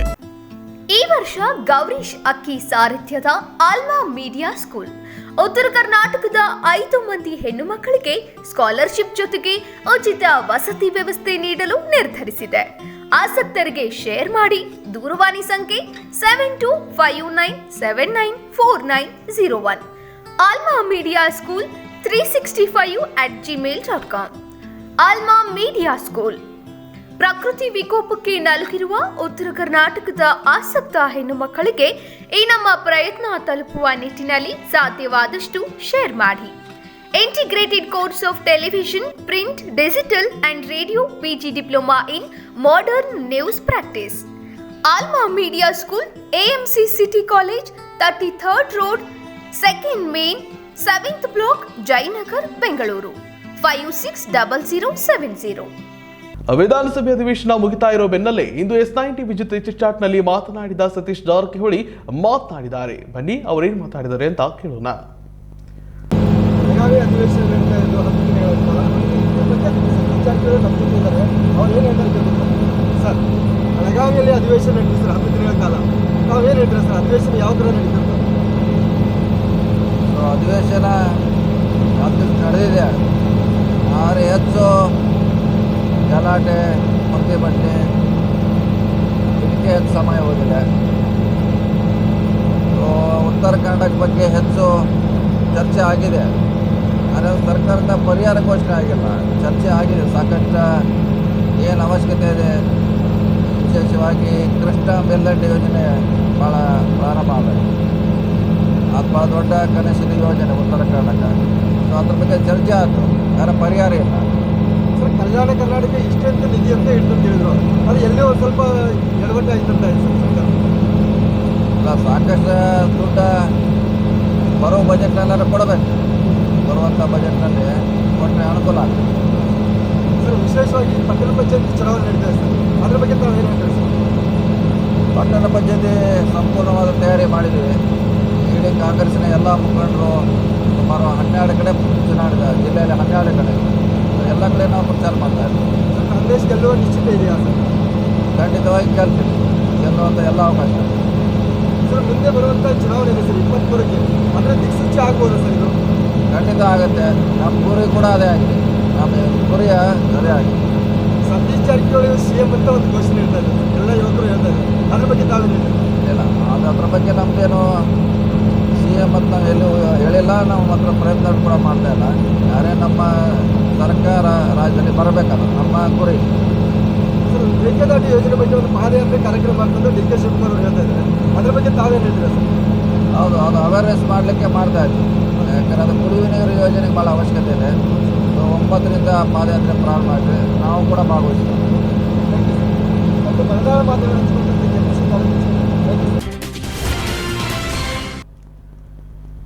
ಅತಿಥಿ ಉಪನ್ಯಾಸಕರ ಬೇಡಿಕೆಗಳು ಮತ್ತು ವಿದ್ಯಾರ್ಥಿಗಳ ಪೂರ್ಣ ಪ್ರಮಾಣತೆಯ ತರಗತಿಗಳನ್ನು ನಡೆಸಬೇಕು ಅಂತ ಸರ್ಕಾರಿ ಪ್ರಥಮ ದರ್ಜೆ ಕಾಲೇಜುಗಳ ಅತಿಥಿ ಉಪನ್ಯಾಸಕರನ್ನ ಕಾಯಂಗೊಳಿಸಬೇಕು ಮತ್ತು ಅವರ ವೇತನವನ್ನ ಹೆಚ್ಚಳ ಮಾಡಬೇಕು ಎನ್ನುವ ಮೂಲಕ ಅಖಿಲ ಭಾರತೀಯ ವಿದ್ಯಾರ್ಥಿ ಪರಿಷತ್ ಇಂದು ಪ್ರತಿಭಟನೆ ನಡೆಸಿ ತಹಸೀಲ್ದಾರರಿಗೆ ಮನವಿ ಸಲ್ಲಿಸಿದೆ. ಅತಿಥಿ ಉಪನ್ಯಾಸಕರ ಬೇಡಿಕೆಗಳು ಮತ್ತು ವಿದ್ಯಾರ್ಥಿಗಳ ಪೂರ್ಣ ಪ್ರಮಾಣತೆಯ ತರಗತಿಗಳು ನಡೆಸಬೇಕು, ಸರ್ಕಾರಿ ಪ್ರಥಮ ದರ್ಜೆ ಕಾಲೇಜುಗಳ ಅತಿಥಿ ಉಪನ್ಯಾಸಕರನ್ನ ಕಾಯಂಗೊಳಿಸಬೇಕು ಮತ್ತು ಅವರ ವೇತನವನ್ನ ಹೆಚ್ಚಳ ಮಾಡಬೇಕು ಎನ್ನುವ ವಿಷಯವಾಗಿ ಅವರು ಪ್ರತಿಭಟನೆ ನಡೀತಾ ಇದ್ದು, ಈ ಕಾರಣವಾಗಿ ನಡೀತಾ ಇಲ್ಲ. ಇಲಾಖೆಯವರು ವಿದ್ಯಾರ್ಥಿಗಳಿಗೆ ಸರಿಯಾಗಿ ತರಗತಿಗಳು ಕಾರಣ ಸಮಸ್ಯೆ ಆಗ್ತಾ ಇತ್ತು. ಇಂತಹ ಸಂಬಂಧಪಟ್ಟ ಅತಿಥಿ ಉಪನ್ಯಾಸಕರು ಸ್ಪಂದಿಸಬೇಕು ಮತ್ತು ತರಗತಿಗಳು ಪೂರ್ಣ ಪ್ರಮಾಣದಲ್ಲಿ ಪುನರಾರಂಭ ಆಗಬೇಕು ಅಂತ ಸಹಕರಿಸಬೇಕು ಅಂತ ಅಖಿಲ ಭಾರತೀಯ ವಿದ್ಯಾರ್ಥಿ ಪರಿಷತ್ ಕರ್ನಾಟಕ ರಾಯಚೂರು ಜಿಲ್ಲೆಯ ಲಿಂಗಸ್ಗೂರು ತಾಲೂಕು ಸಮಿತಿಯ ವತಿಯಿಂದ ತಹಸೀಲ್ದಾರರ ಮೂಲಕ ಉನ್ನತ ಶಿಕ್ಷಣ ಸಚಿವರಿಗೆ ಮನವಿ ಪತ್ರ ಸಲ್ಲಿಸಿದ್ರು. ಇದೇ ಸಂದರ್ಭದಲ್ಲಿ ಕಾರ್ಯದರ್ಶಿ ಮೌನೇಶ್ ಕಟ್ಟಿಮನಿ ಸೇರಿದಂತೆ ಮುಂತಾದವರು ಇದ್ರು. ಚಿಂತನೆಗಳು ಇಟ್ಕೊಂಡ್ಬಿಟ್ಟು ಸಮಾಜದಲ್ಲಿ ನಿರಂತರ ಕಾರ್ಯಗಳನ್ನು ವಹಿಸ್ತಾ ಬಂದಿದೆ. ಅಖಿಲ ಭಾರತ ವಿದ್ಯಾರ್ಥಿ ಪರಿಷತ್ ಕೇವಲ ಒಂದು ಸ್ಟೂಡೆಂಟಿನ ಸಮಸ್ಯೆಗಳಿಗಾಗಿ ವಿದ್ಯಾರ್ಥಿಗೆ ಆಗ್ತಕ್ಕಂಥ ಸಮಸ್ಯೆಗಳನ್ನು ಮಾತ್ರ ಸ್ಪಂದಿಸ್ತಿದೆ. ಅಖಿಲ ಭಾರತ ವಿದ್ಯಾರ್ಥಿ ಪರಿಷತ್ ಒಂದು ನಮ್ಮ ವಿದ್ಯಾರ್ಥಿಗಳಾದಂಥ ನಾವುಗಳಿಗೆಲ್ಲ ಇವತ್ತು ಕ್ಲಾಸಸ್ನಲ್ಲಿ ಉಪನ್ಯಾಸಕರು ನಾವು ಪಾಠ ಮಾಡಬೇಕಾದ್ರೆ ಅವ್ರು ಇವತ್ತಿನ ಕ್ಲಾಸ್ಗಳಲ್ಲಿ ಕೇವಲ ಬೋರ್ಡನ್ನು ನೋಡ್ಕೊಂಡ್ಬಿಟ್ಟು ನಾವು ಸ್ಟಡಿ ಮಾಡಬೇಕಾದ ಸಂದರ್ಭ ಬಂದಿದೆ. ಒಬ್ಬ ಪ್ರಥಮ ದರ್ಜೆ ಕಾಲೇಜಿನಲ್ಲಿ ಸುಮಾರು 16 ಗೆಸ್ಟ್ ಲೆಕ್ಚರ್ಗಳೆಲ್ಲ ಬರ್ತಾರೆ. ಅವ್ರು ಯಾರು ಇವತ್ತು ನಿರಂತರವಾಗಿ 15 ದಿನಗಳಿಂದ ಕ್ಲಾಸಸ್ ಬರ್ತಾ ಇಲ್ಲ. ಕಾರಣ ಏನಪ್ಪ ಅಂದ್ರೆ ಸ್ಟೂಡೆಂಟ್ಗಳಿಗೆ ಏನೋ ಗೊತ್ತಿಲ್ಲ. ಗೆಸ್ಟ್ ಲೆಕ್ಚರ್ಗಳಾದಂಥ ಅತಿಥಿ ಉಪನ್ಯಾಸಕರು ಕೋವಿಡ್ ಸಂದರ್ಭದಲ್ಲಿ ತಮ್ಮ ಪರಿವಾರವನ್ನು ನಡೆಸೋದು ಬಹಳ ಕಷ್ಟಕರ ಆಗಿದೆ. ಅಂತ ಸಂದರ್ಭದಲ್ಲಿ ವಿದ್ಯಾರ್ಥಿಗಳ ದೃಷ್ಟಿಯಿಂದ ನಾವು ಹೋದ್ರೆ ಪಾಠ ನಡೆಯುತ್ತೆ ಅನ್ನೋ ಒಂದು ವಿಚಾರದಿಂದ ಕ್ಲಾಸ್ಗಳು ನಡೀತಾ ಇದ್ವು. ಅವ್ರಿಗೆ ಬರಬೇಕಾದ ಸಂಬಳವನ್ನ ನಾವೇನು ಯಾರ ಮನೆಯಲ್ಲೂ ಕೂಲಿಗೆ ದುಡಿಯಲು ಹೋಗಿಲ್ಲ. ಸರ್ಕಾರದ ಪದವಿ ಕಾಲೇಜುಗಳಲ್ಲಿ ಕಳೆದ 15 ರಿಂದ 20 ವರ್ಷಗಳಿಂದ ಅಭದ್ರತೆಯ ಕರಾಳ ಛಾಯೆಯಲ್ಲಿ ಬದುಕ್ತಾ ಇದ್ದೇವೆ. ಅದರಿಂದ ಹೊರಬಂದು ನೆಮ್ಮದಿಯ ಜೀವನ ನಡೆಸಬೇಕಾದ್ರೆ ಸೇವಾ ಸಕ್ರಮಾತಿಯೊಂದೇ ದಾರಿ ಅಂತ ಹಿರಿಯ ಅತಿಥಿ ಉಪನ್ಯಾಸಕ ಜಗಪ್ಪ ತಳವಾರ್ ಅವರು ಹೇಳಿದ್ದಾರೆ. ಸರ್ಕಾರಗಳು ಉದ್ದೇಶಪೂರ್ವಕವಾಗಿ ಅತಿಥಿ ಉಪನ್ಯಾಸಕರ ಹೋರಾಟವನ್ನ ನಿರ್ಲಕ್ಷ್ಯ ಮಾಡ್ತಿವೆ. ಊರುಗೋಲಾಗಿ ಬಳಸಿಕೊಂಡು ನಂತರ ಬಿಸಾಡುವ ವಸ್ತುಗಳಾಗಿದ್ದೇವೆ. ನಾವೇನು ಯಾರ ಮನೆಯಲ್ಲಿ ಕೂಲಿಗೆ ದುಡಿಯಲು ಹೋಗಿಲ್ಲ. ಸರ್ಕಾರದ ಪದವಿ ಕಾಲೇಜುಗಳಲ್ಲಿ ಕಳೆದ 15 ವರ್ಷಗಳಿಂದ ಅಭದ್ರತೆಯ ಕರಾಳ ಛಾಯೆ ಕೆಳಗೆ ಬದುಕ್ತಾ ಇದ್ದೇವೆ. ಅದರಿಂದ ಹೊರಬಂದು ನೆಮ್ಮದಿಯ ಗೌರವಯುತವಾದ ಜೀವನವನ್ನ ನಡೆಸಬೇಕಾದ್ರೆ ಸೇವಾ ಸಕ್ರಮಾತಿಯೊಂದೇ ದಾರಿ ಅಂತ ಹಿರಿಯ ಅತಿಥಿ ಉಪನ್ಯಾಸಕ ಜಗಪ್ಪ ತಳವಾರ್ ಹೇಳಿದ್ರು. ಇಂದು ರಾಯಚೂರಿನ ಜಿಲ್ಲಾಧಿಕಾರಿಗಳ ಕಾರ್ಯಾಲಯದ ಮುಂಭಾಗದಲ್ಲಿ ಜಿಲ್ಲಾ ಅತಿಥಿ ಉಪನ್ಯಾಸಕರ ಬೇಡಿಕೆಗಳ ಈಡೇರಿಕೆಗಾಗಿ ಹಮ್ಮಿಕೊಂಡಿದ್ದ ಪ್ರತಿಭಟನಾ ಧರಣಿಯಲ್ಲಿ ಭಾಗವಹಿಸಿ ಅವರು ಮಾತನಾಡಿದರು. ಹೋರಾಟ ಇಲ್ಲದಿದ್ರೆ ಆಗಲ್ಲ. ಅದು ಕೂಡ ಇವತ್ತು ಸಮಿತಿ ಮಾಡಿರೋದ್ರ ಅರ್ಥ ಅದು ಹೋರಾಟದ ಪ್ರತಿಫಲ ಹೊರತು ಅವ್ರು ಏನು ನಮ್ಮ ಅತಿಥಿ ಉಪನ್ಯಾಸಕರು ಕಷ್ಟದಾಗಿದ್ದಾರ ಅದಕ್ಕೋಸ್ಕರ ಮಾಡ್ಬೇಕಂತೇಳಿ ಮಾಡಿದ್ದಲ್ಲ. ಯಾಕಂತಂದ್ರೆ ದಯವಿಟ್ಟು ಎಲ್ಲರೂ ಅರ್ಥ ಮಾಡ್ಕೊಳ್ಳಿ, ನಾನೇನು ನಿಮ್ಗಿಂತ ದೊಡ್ಡವನಲ್ಲ. ಕಳೆದ ಒಂದು 25-26 ವರ್ಷಗಳಿಂದ ಒಂದು ಸಾಮಾಜಿಕ ಹೋರಾಟದಿಂದ ತಿಳ್ಕೊಂಡಿರ್ತಕ್ಕಂಥ ಕೆಲವು ವಿಚಾರಗಳನ್ನ ನಿಮ್ಮ ಜೊತೆಗೆ ಹಂಚಿಕೊಳ್ಳಕ್ಕೆ ಇಷ್ಟಪಡ್ತೀನಿ. ಯಾಕಂದ್ರೆ ನಾವು ಕೂಡ ಅತಿಥಿ ಉಪನ್ಯಾಸಕರ ಮಧ್ಯೆ ಕೆಲಸ ಮಾಡಾಗ ಅದು ವ್ಯಕ್ತಿಗತವಾಗಿ ಮಾತಾಡೋಕೆ ಬಹಳ ಜನ ನಿರಾಶೆ. ಕಳೆದ 15 ದಿನಗಳಿಂದ ಸರ್ಕಾರಿ ಪದವಿ ಕಾಲೇಜುಗಳ 14,000 ಅತಿಥಿ ಉಪನ್ಯಾಸಕರು ತರಗತಿಗಳನ್ನ ಬಹಿಷ್ಕರಿಸಿ ಪ್ರತಿಭಟನೆ ಮಾಡ್ತಾ ಇದ್ರು. ಸರ್ಕಾರ ನಗಣ್ಯ ಮಾಡ್ತಾ ಇರೋದು ನಿಜಕ್ಕೂ ದುರದೃಷ್ಟಕರ ಅಂತ ಹೇಳಿದ್ರು. ನಂತರ ಜಿಲ್ಲಾಧಿಕಾರಿಗಳ ಕಾರ್ಯಾಲಯದಿಂದ ಬಂದ ಜನಪ್ರತಿನಿಧಿಗೆ ಮನವಿ ಪತ್ರ ಸಲ್ಲಿಸಿದ್ರು. ಹನುಮಂತರಾಯ ಕುರುಡಿ, ಚನ್ನಬಸವ ಜಾನೇಕಲ್, ಚಂದ್ರಶೇಖರ ಕರ್ಕೆ, ಮೊನಿಕೊಪ್ಪ, ನಾಗೋಲಿ, ಪ್ರಭುದೇವ ಸಾಲಿಮಠ, ರಾಮಣ್ಣ ನಾಯ್ಕ, ಶಶಿ ದೇವದುರ್ಗ ಸೇರಿದಂತೆ ಜಿಲ್ಲೆಯ ವಿವಿಧ ತಾಲೂಕು ಅತಿಥಿ ಉಪನ್ಯಾಸಕರು ನೆರೆದಿದ್ರು. ಸಂಬಳವನ್ನು ಕೊಡಬೇಕು, ನಂತರ ಕಾಯಮಾತೆಯನ್ನು ಮಾಡಬೇಕಾಗುತ್ತೆ. ಇಲ್ಲಿ ಮುಖ್ಯವಾಗಿ ನಮಗೆ ಇನ್ನೊಂದು ಉಪನ್ಯಾಸ ಸಂಗತಿ ಅಂದರೆ ನಮ್ಮ ಪ್ರಥಮ ದರ್ಜೆ ಕಾಲೇಜಿನಲ್ಲಿ ದುಡಿತಕ್ಕಂಥ ದಿನಗೂಲಿಯರ ಸಂಬಳವನ್ನು 60 ವರ್ಷದವರೆಗೆ ಏನು ಮಾಡಿದ್ದಾರೆ ಸಂಬಳವನ್ನು ಕೊಡಬೇಕಂತ ಹೇಳಿದ್ರೆ, ಆದರೆ ಅದೇ ಕಾಲೇಜಿನಲ್ಲಿ ಕೆಲಸ ಮಾಡ್ತಿರ್ತಕ್ಕಂಥ ಅತಿಥಿ ಉಪನ್ಯಾಸಕರಿಗೆ ಸಂಬಳನೂ ಇಲ್ಲ ಅಥವಾ ಅವರಿಗೆ ಸರಿಯಾದ ವೇತನ ಸಿಗ್ತಾ ಇಲ್ಲ. ಹಾಗಾಗಿ ನಮಗೆ ಏನು ಮಾಡಬೇಕಂದ್ರೆ ಕಾಯಂ ಅಂತ ಮಾಡ್ಕೋಬೇಕಂತ ನಮ್ಮ ಒಂದು ಗುರಿಯಾಗಿರುತ್ತೆ. ಹಾಗಾಗಿ ನಮಗೆ ಅದನ್ನು ಕಾಯಂ ಮಾಡಲೇಬೇಕು. 12 ತಿಂಗಳು ನಮಗೆ ಸಂಬಳವನ್ನು ಕೊಡಬೇಕು, ಸೇವಾ ಭದ್ರತೆ ಒದಗಿಸಬೇಕು. ನಮ್ಮ ಈಡೇರಿಕೆ ಇದೆ. ಹಾಗಾಗಿ ಮಹಿಳೆಯರಿಗೂ ಸಹಿತ ಇನ್ನು ಅನೇಕ ಸಮಸ್ಯೆಗಳಿದೆ. ಆ ಸಮಸ್ಯೆಗಳು ನಮಗೆಲ್ಲ ಅವ್ರಿಗೆ ಗೊತ್ತಿರುತ್ತೆ. ಅದನ್ನು ಬಿಡಿಸಿ ಹೇಳ್ಬೇಕಾಗಿಲ್ಲ. ಅವರಿಗೆ ಸಿಗಬೇಕಾದಂತಹ ಸ್ಥಾನಮಾನವನ್ನು ಹೆಣ್ಮಕ್ಳಿಗೆ ದೊರಕಿಸ್ಕೊಡ್ಬೇಕಂತ ನಾವು ಕೇಳ್ಕೊಳ್ತೀವಿ. ಅಲ್ಲಿವರೆಗೆ ನಾವು ಮುಷ್ಕರ ಧರಣಿಯನ್ನು ಮುಂದುವರಿತಾನೆ ಇದ್ವಿ. ಸರ್ಕಾರ ಲಿಖಿತವಾದಂತಹ ರೂಪದಲ್ಲಿ ಬರವಣಿಗೆಯಲ್ಲಿ ನಮಗೆ ಆದೇಶವನ್ನು ಕೊಡುವವರೆಗೆ ನಾವು ತರಗತಿಗಳನ್ನು ತೆಗೆದುಕೊಳ್ಳುವುದಿಲ್ಲ. ಅಲ್ಲಿವರೆಗೆ ನಾವು ಬಹಿಷ್ಕಾರವನ್ನು ಮಾಡೇ ಮಾಡ್ತೀವಿ. ಅದಕ್ಕೆ ನಮ್ಮ ಹೆಸರು ಮೂಗಮ್ಮ, ಸರ್ಕಾರಿ ಪ್ರಥಮ ಕಾಲೇಜು ಜಾರಹಳ್ಳಿ. ದಿನ ಕಳೆದಂತೆ ನಗರಸಭೆ ಸಂಸ್ಥೆಗಳ ಚುನಾವಣಾ ಪ್ರಚಾರದ ಕಾವು ತಾರಕಕ್ಕೇರ್ತಾ ಇದ್ದು, ಅದೇ ರೀತಿಯಾಗಿ ರಾಯಚೂರು ಜಿಲ್ಲೆಯ ಮಸ್ಕಿ ತಾಲೂಕಿನ ಬೆಳಗಾನೂರಿನ ಪಟ್ಟಣ ಪಂಚಾಯಿತಿ ಅಭ್ಯರ್ಥಿಗಳೇನು ಹೊರತಾಗಿಲ್ಲ.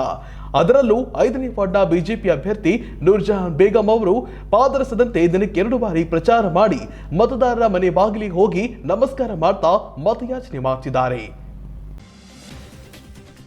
ಬಿಜೆಪಿ ಅಭ್ಯರ್ಥಿಯ ಅಬ್ಬರದ ಪ್ರಚಾರಕ್ಕೆ ಬೆಕ್ಕಸ ಬೆರಗಾದ ಮತದಾರರು. ದಿನ ಕಳೆದಂತೆ ನಗರ ಸ್ಥಳೀಯ ಸಂಸ್ಥೆಗಳ ಚುನಾವಣಾ ಪ್ರಚಾರದ ಕಾವು ತಾರಕಕ್ಕೇರ್ತಾ ಇದೆ. ಆದ್ದರಿಂದ ಬೆಳಗಾನೂರಿನ ಪಟ್ಟಣ ಪಂಚಾಯಿತಿಯ ಅಭ್ಯರ್ಥಿಗಳೇನು ಹೊಸತಾಗಿಲ್ಲ. ಅದರಲ್ಲೂ 5ನೇ ವಾರ್ಡ್ನ ಬಿಜೆಪಿಯ ಅಭ್ಯರ್ಥಿ ನೂರ್ಜಹಾನ್ ಬೇಗಂ ಇಸ್ಮಾಯಿಲ್ ಸಾಬ್ ಪಾದರಸದಂತೆ ದಿನಕ್ಕೆ 2 ಬಾರಿ ಪ್ರಚಾರ ಮಾಡಿ ಮತದಾರರ ಮನೆ ಬಾಗಿಲಿಗೆ ತೆರಳಿ ನಮಸ್ಕರಿಸಿ ಮತಯಾಚನೆ ಮಾಡ್ತಾ ಇರೋ ಪರಿ ಬೆಳಗಾನೂರಿನ ಮತದಾರರು ನಿಬ್ಬರಿಗಾಗಿ ನೋಡುವಂತೆ ಮಾಡಿದೆ. ಅಭ್ಯರ್ಥಿಯ ಪತಿ ಇಸ್ಮಾಯಿಲ್ ಸಾಬ್ ಹೆಣೆಯುತ್ತಿರುವ ರಣತಂತ್ರ ಕಂಡು ಜನ ರಾಜಕಾರಣ ಮಾಡೋದನ್ನ ಇವರನ್ನ ನೋಡಿ ಕಲಿಬೇಕು ಅಂತ ಅವರ ಪ್ರಚಾರ ತಂತ್ರಕ್ಕೆ ಮಾತಿನ ವೈಖರಿಗೆ 100ಕ್ಕೆ 100 ಅಂಕಗಳನ್ನು ನೀಡಿದ್ದಾರೆ. ಇದರೊಂದಿಗೆ ಬಿಜೆಪಿ ಮುಖಂಡರಾದ ವಿರೂಪಣ್ಣ ಗುತ್ತೇದಾರ್, ಯುವ ಮುಖಂಡ ಬಸವರಾಜ್, ಹನುಮೇಶ್ ಹೌಗಾತ್, ನಾಗಯ್ಯ ಕನಾಚಾರಿ, ಮೆಹಬೂಬ್ ಪಾಷಾ, ಮಲ್ಲಯ್ಯ ಕೊಟ್ನೇಕಲ್, ಉಮರೇಶ್ ಉಪ್ಪಾರ್ ಸೇರಿದಂತೆ ಹಲವು ನಾಯಕರು ದಿನನಿತ್ಯ ಪ್ರಚಾರ ನಡೆಸಿ ತಮ್ಮ ಅಭ್ಯರ್ಥಿಯ ಗೆಲುವಿಗೆ ಕಾಯ ವಾಚ ಮನಸ ಶ್ರಮ ಪಡುತ್ತಿದ್ದಾರೆ. Suresh Belaganur, S9 TV Maski. ಇಂದು ಧಾರವಾಡ ಜಿಲ್ಲೆಯ ತಡಕೋಡ ಗ್ರಾಮದ ಸಾರ್ವಜನಿಕರಿಗೆ ಆಹಾರ ಸರಬರಾಜು ಮಾಡುವ ಕುರಿತು ತಡಕೋಡ ಗ್ರಾಮದ ಸಾರ್ವಜನಿಕರಿಗೆ ಆಹಾರ ಸರಬರಾಜು ಒದಗಿಸುತ್ತಿಲ್ಲ ಹಾಗೂ ರೇಷನ್ ಕೊಡದೇ ಇರೋ ಜನರು ಕಡು ಬಡವರಾಗಿದ್ದು ದಿನಗೂಲಿ ಮಾಡಿ ಉಪಜೀವನ ಸಾಗ್ತಾ ಇದೆ ಅಂತ ಧಾರವಾಡದಲ್ಲಿ ಜಿಲ್ಲಾಧಿಕಾರಿಗಳಿಗೆ ಮನವಿ ಪತ್ರ ಸಲ್ಲಿಸಿದ್ದಾರೆ. ಇಂದು ಜಿಲ್ಲಾಧಿಕಾರಿಗಳು ಧಾರವಾಡ ಅವರಿಗೆ ತಡಕೋಡ ಗ್ರಾಮದ ಸಾರ್ವಜನಿಕರಿಗೆ ಆಹಾರ ಸರಬರಾಜು ಮಾಡುವ ಕುರಿತು ತಡಕೋಡ ಗ್ರಾಮದ ಸಾರ್ವಜನಿಕರಿಗೆ ಆಹಾರ ಸರಬರಾಜು ರೇಷನ್ ಒದಗಿಸ್ತಾ ಇಲ್ಲ. ರೇಷನ್ ಕೊಡದೇ ಇರುವ ಜನರು ಕಡು ಬಡವರಾಗಿದ್ದು ದಿನಗೂಲಿ ಮಾಡಿ ಉಪಜೀವನ ಸಾಗಿಸುತ್ತಿದ್ದಾರೆ. ಅತಿ ತೀರಾ ಬಡತನದಿಂದ ಕೂಡಿರುವ ಜನರಾಗಿದ್ದು ಇವರಿಗೆ ಯಾವುದೇ ಕೃಷಿ ಜಮೀನು ಇರುವುದಿಲ್ಲ. ಇವರಿಗೆ ರೇಷನ್ ಮಾಡದ ಕಾರಣ ಸಾರ್ವಜನಿಕರಿಗೆ ತೊಂದರೆಯಾಗ್ತಾ ಇದ್ದು ಸದರಿ ಫಲಾನುಭವಿಗಳಿಗೆ ಅತಿ ಜರೂರಾಗಿ ಆಹಾರ ಪೂರೈಕೆ ಮಾಡಿಕೊಡಬೇಕು ಅಂತ ಧಾರವಾಡ ಜಿಲ್ಲಾಧಿಕಾರಿಗಳಿಗೆ ಮನವಿಯನ್ನ ನೀಡಿದ್ದಾರೆ. ನಮ್ಮ ಗ್ರಾಮ ಪಂಚಾಯಿತಿ ಅಭಿವೃದ್ಧಿ ಕುರಿತು ಮನವಿ ನೀಡ್ತಾ ಇರೋ ದೃಶ್ಯ ಅಲ್ಲಿ ಕಂಡು ಬಂತು. Vinayak ಹಂಚಗಾರ್, S9 TV Dharwad. ಗದಗ ಜಿಲ್ಲೆಯ ಮುಂಡರಗಿ ತಾಲೂಕಿನ ಬರದೂರು ಗ್ರಾಮದಲ್ಲಿ ರೈತ ದಿನಾಚರಣೆ ಆಚರಿಸಲಾಯಿತು. ಕೃಷಿ, ತೋಟಗಾರಿಕೆ, ರೇಷ್ಮೆ ಇಲಾಖೆಗಳು ಹಾಗೂ ಕೃಷಿಕ ಸಮಾಜದ ವತಿಯಿಂದ ಇಂದು ರೈತ ದಿನಾಚರಣೆ ಮತ್ತು ದಿವಂಗತ ಚೌಧರಿ ಚರಣ್ ಸಿಂಗ್ ರವರ ಜನ್ಮ ದಿನಾಚರಣೆ ಪ್ರಯುಕ್ತ ರೈತ ದಿನಾಚರಣೆಯನ್ನ ಆಚರಿಸಿದ್ರು. ಗದಗ ಜಿಲ್ಲೆಯ ಮುಂಡರಗಿ ತಾಲೂಕಿನ ಬರದೂರು ಗ್ರಾಮದಲ್ಲಿ ರೈತ ದಿನಾಚರಣೆಯನ್ನ ಆಚರಣೆ ಮಾಡಲಾಯಿತು. ಕೃಷಿ, ತೋಟಗಾರಿಕೆ, ರೇಷ್ಮೆ ಇಲಾಖೆ ಹಾಗೂ ಕೃಷಿಕ ಸಮಾಜದ ವತಿಯಿಂದ ರೈತ ದಿನಾಚರಣೆ ಆಚರಣೆ ಮಾಡಲಾಗಿದ್ದು ದಿವಂಗತ ಚೌಧರಿ ಚರಣ್ ಸಿಂಗ್ ರವರ ಜನ್ಮ ದಿನಾಚರಣೆ ಪ್ರಯುಕ್ತ ರೈತ ದಿನಾಚರಣೆಯ ಆಚರಣೆ ಮಾಡಲಾಗ್ತಾ ಇದೆ. ದೇಶದ ಪ್ರಧಾನಿಯಾಗಿ ಅಧಿಕಾರ ಸ್ವೀಕರಿಸಿದಾಗ ರೈತರ ಬಗ್ಗೆ ಹೆಚ್ಚು ಕಾಳಜಿ ವಹಿಸಿದಂತಹ ವ್ಯಕ್ತಿ ರೈತ ಪರವಾದ ಬಜೆಟ್ ಮಂಡನೆ ಮಾಡಿದ್ದು ಅವರ ಅಧಿಕಾರಾವಧಿಯಲ್ಲಿ ರೈತರಿಗೆ ವಿಶೇಷ ಮಾನ್ಯತೆ ನೀಡ್ತಾ ಇದ್ರು. 2001ರಂದು ಸರ್ಕಾರ ಡಿಸೆಂಬರ್ 23ರಂದು ರೈತರ ದಿನಾಚರಣೆಯನ್ನಾಗಿ ಆಚರಣೆ ಮಾಡುವಂತೆ ಆದೇಶ ಮಾಡಿತ್ತು. ರೈತ ಮುಖಂಡರು ಹಾಗೂ ರೈತ ಸಂಬಂಧಿತ ಇಲಾಖೆಗಳ ಅಧಿಕಾರಿಗಳಿಂದ ಕಾರ್ಯಕ್ರಮ ನಡೆಯಿತು. ರೈತರೆಲ್ಲ ಒಟ್ಟುಗೂಡಿಸಿ ತಾಲೂಕಿನ ಬರದೂರು ಗ್ರಾಮದಲ್ಲಿ ಇಲಾಖೆಗಳ ಅಧಿಕಾರಿಗಳಿಂದ ರೈತ ದಿನಾಚರಣೆಯನ್ನ ಆಚರಣೆ ಮಾಡಲಾಗ್ತಾ ಇದೆ. ರೈತರಿಗೆ ಸರ್ಕಾರದಿಂದ ಸಿಗುವ ಅನುಕೂಲಗಳಿಂದ ಇಲಾಖೆಗಳ ಅಧಿಕಾರಿಗಳು ಕಾರ್ಯಕ್ರಮದಲ್ಲಿ ಅನೇಕ ತಳಿಯ ಬೀಜದ ತಳಿಗಳ ಬಗ್ಗೆ ತಿಳಿಸಿದ್ರು. ವೆಂಕಟೇಶ ಸ್ವಾಮಿ ಕೃಷಿ ನಿರ್ದೇಶಕರು ಮಾತನಾಡಿ ದೇಶದ ಪ್ರಧಾನಿಯವರ ಜನ್ಮ ದಿನಾಚರಣೆ ಮತ್ತು ರೈತ ದಿನಾಚರಣೆ ಮತ್ತು ಊಟದ ಜೋಳ, ಕಡಲೆ, ಕಸುಬಿ, ಕ್ಷೇತ್ರೋತ್ಸವ ಆಚರಿಸುವುದಾಗಿ ತಿಳಿಸಿದರು. ರಾಘವೇಂದ್ರ ಶಿವಪ್ಪ ಕೋರಿ ಇಂದು ದೇಶದಲ್ಲಿ ರೈತರ ದಿನಾಚರಣೆ ಮತ್ತು ಚೌಧರಿ ಚರಣ್ ಸಿಂಗ್ ರವರ ಜನ್ಮ ದಿನಾಚರಣೆಯನ್ನ ಆಚರಣೆ ಮಾಡಲಾಗ್ತಾ ಇದೆ. ನಮ್ಮ ಹೊಲದಲ್ಲಿ ಆಚರಣೆ ಮಾಡ್ತಾ ಇರೋದು ವಿಶೇಷ, ಅತ್ಯಂತ ವಿಜೃಂಭಣೆಯಿಂದ ಆಚರಣೆ ಮಾಡ್ತಾ ಇದ್ದು ವಿಶೇಷವಾಗಿದೆ ಅಂತ ರೈತರು ಹರ್ಷ ವ್ಯಕ್ತಪಡಿಸಿದರು. ಎಲ್ಲರಿಗೂ ನಮಸ್ಕಾರ. ಭಾರತದ 5ನೇ ಪ್ರಧಾನಿಗಳಾದಂಥ ದಿವಂಗತ ಚೌಧರಿ ಚರಣ್ ಸಿಂಗ್ ಸಾಹೇಬ್ರರ ಒಂದು ಜನ್ಮದಿನದ ಸ್ಮರಣೆಗಾಗಿ ಇವತ್ತು ರೈತರ ದಿನಾಚರಣೆ ನಾವು ಮುಂಡರಗಿ ತಾಲೂಕಿನ ಬರದೂರು ಗ್ರಾಮದಲ್ಲಿ ನಾವು ಹಮ್ಮಿಕೊಂಡಿದ್ದೇವೆ. ಪ್ರಮುಖವಾಗಿ ಈ ಭಾಗದ ಎಲ್ಲ ರೈತರು ಇವತ್ತು ಕೂಡ ಸೇರಿಬಿಟ್ಟು ಈ ಒಂದು ಕಾರ್ಯಕ್ರಮನ ತುಂಬ ಅಚ್ಚುಕಟ್ಟಾಗಿ ಯಶಸ್ವಿ ಕೂಡ ಮಾಡಲಾಗಿದೆ. ಈ ಒಂದು ಕಾರ್ಯಕ್ರಮದಲ್ಲಿ ನಮ್ಮ ಕೃಷಿ ವಿಶ್ವವಿದ್ಯಾಲಯ ಧಾರವಾಡದಿಂದ ಬಂದಂತಹ ಶ್ರೀಯುತ ತಳಿ ವಿಜ್ಞಾನಿಗಳಾದಂಥ ಕುಸ್ಬೆ ತಳಿ ವಿಜ್ಞಾನಿಗಳಾದಂಥ ನಾಗಭೂಷಣ್ ನಾಯ್ಡು ಕೂಡ ಈ ಒಂದು ಕಾರ್ಯಕ್ರಮಕ್ಕೆ ಬಂದು ಹಾಜರಾಗಿ ರೈತರಿಗೆ ಕುಸ್ಬೆ ಬೆಳೆ ಮತ್ತು ಕಡಲೆ ಹಾಗೂ ಜೋಳದ ಬಗ್ಗೆ ಸವಿಸ್ತಾರವಾಗಿ ಮಾಹಿತಿ ನೀಡಿದರು. ಇದನ್ನು ರೈತರು ಕೂಡ ತುಂಬ ನಾಜೂಕಾಗಿ ಈ ಮಾಹಿತಿನ ತಮ್ಮ ಹೊಲದಲ್ಲಿ ಅನುಷ್ಠಾನ ಮಾಡುತ್ತಂತ ಒಂದು ಮಾಡಿಕೊಳ್ಬೇಕಂತ ತಮ್ಮಲ್ಲಿ ಕೇಳ್ಕೊಳ್ತಿದ್ವಿ. ಹೇಳಿ ಸರ್. ನಮಸ್ಕಾರ ಎಲ್ಲರಿಗೂ. ಈ ದಿನ 23/12/2021 ರೈತರ ದಿನಾಚರಣೆ ದಿನ. ಇದು ಚೌಧರಿ ಚರಣ್ ಸಿಂಗ್ ನಮ್ಮ ಮಾಜಿ ಪ್ರಧಾನಮಂತ್ರಿ, 5ನೇ ಪ್ರಧಾನಮಂತ್ರಿ, ದೇಶದ 5ನೇ ಪ್ರಧಾನಮಂತ್ರಿ ಅವರ ನೆನಪಿಗೋಸ್ಕರ, ಅವರ ಜನ್ಮದಿನದೋಸ್ಕರ ಮಾಡುವಂಥ ಒಂದು ರೈತರ ದಿನಾಚರಣೆ. ಇದು ತುಂಬ ಮಹತ್ವದ ದಿನ. ಆ್ಯಕ್ಚುಲಿ ದಿನಾನೂ ನಮಗೆ ರೈತರ ದಿನಾಚರಣೆನೇ, ಬಟ್ ಈ ದಿನ ಒಂದು ಅಟ್ಲೀಸ್ಟ್ ನಾವು ಆ ನೆಪದಲ್ಲಾದರೂ ರೈತರನ್ನು ನೆನೆಸ್ತೀವಿ ಅಂತ ಹೇಳಿ ಒಂದು ದಿನಾಚರಣೆ ಮಾಡ್ತೀವಿ. ಸೊ ಈಗ ಇಲ್ಲಿ ಬರದೂರು ಗ್ರಾಮ, ಮುಂಡ್ರಿಗಿ ತಾಲೂಕಿನ, ಗದಗ ಜಿಲ್ಲೆಯ ಮುಂಡ್ರಿಗಿ ತಾಲೂಕಿನ ಬರದೂರು ಗ್ರಾಮದಲ್ಲಿ ನಮ್ಮ ವೆಂಕಟೇಶ್ ಮೂರ್ತಿಯವರು ಒಂದು ಕಾರ್ಯಕ್ರಮವನ್ನು ಆಯೋಜಿಸ್ಕೊಂಡಿದ್ದರು ಆತ್ಮ ಯೋಜನೆ ಅಡಿಯಲ್ಲಿ. ಅದರಲ್ಲಿ ನಾನು ನಾಗಭೂಷಣ್ ನಾಯ್ಡು ಅಂಥೇಳಿ ಧಾರವಾಡ ಅಗ್ರಿ ಕಾಲೇಜಿಂದ ವಿಜ್ಞಾನಿ ಅಂಥೇಳಿ ನನಗೆ ಇಲ್ಲಿ ಕರೆಸಿದ್ದಾಗ, ನಾನು ಇಲ್ಲಿ ಕ್ಷೇತ್ರೋತ್ಸವನೂ ಇತ್ತು. ಇವತ್ತಿಲ್ಲಿ ನಮ್ಮ ಕಡ್ಲಿ ಮತ್ತು ಜೋಳದ ಕ್ಷೇತ್ರೋತ್ಸವ ಇಟ್ಕೊಂಡಿದ್ದಾರೆ ಈ ದಿನವೇ ಇಲ್ಲಿ. ಸೊ ಇದು ಕಡ್ಲಿ ಬಂದು ಇವರು ನಂದಿಹ ಗ್ರಾಮ, ಆಂಧ್ರ ಪ್ರದೇಶದಿಂದ ತರಿಸಿರುವಂಥ NPG 47 ಎಂಬ ತಳಿಯು ಇಲ್ಲಿ ಕ್ಷೇತ್ರೋತ್ಸವ ಮಾಡಿರ್ತಾರೆ. ಇದು ತುಂಬ ಚೆನ್ನಾಗಿ ಬಂದಿದೆ ಇಲ್ಲಿ.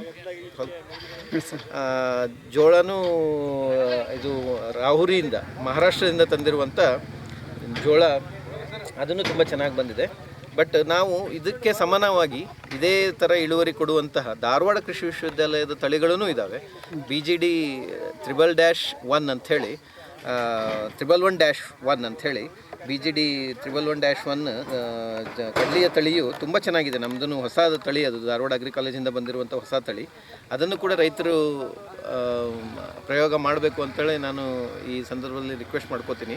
ಅದೂ ಒಳ್ಳೆ ಇಳುವರಿ ಕೊಡ್ತಾ ಇದೆ. ಜಾಕಿಗಿಂತ JJ11ಗಿಂತನೂ BGD 111-1 ತುಂಬ ಚೆನ್ನಾಗಿ ಇಳುವರಿ ಕೊಡ್ತಾ ಇದೆ. ನೀವು ಪ್ಲೀಸ್ ಅದನ್ನು ರೈತರು ಸ್ವಲ್ಪ ಅದನ್ನು ನೆಕ್ಸ್ಟ್ ಇಯರಿಂದ ನಮ್ಮ ಕೃಷಿ ವಿಶ್ವವಿದ್ಯಾಲಯ ಬೀಜ ಘಟಕದಲ್ಲಿ ಅದರ ಬೀಜಗಳು ಸಿಗ್ತವೆ. ಪ್ಲೀಸ್ ಅದನ್ನು ತೊಗೊಂಬಂದು ಬೆಳೀರಿ. ಆಮೇಲೆ ಜೋಳದಲ್ಲೂ ಹಾಗೆಯೇ ರಬಿ ನೀವು ಹಿಂಗಾರಿಗೋಸ್ಕರನೇ SPV 2216 ಅಂಥೇಳಿ ಇನ್ನೊಂದು ತಳಿನೂ ಬಂದಿದೆ ಹೊಸದು. ಅದನ್ನು ಧಾರವಾಡ ಅಗ್ರಿ ಕಾಲೇಜಿಂದನೇ ರಿಲೀಸ್ ಆಗಿರೋದು.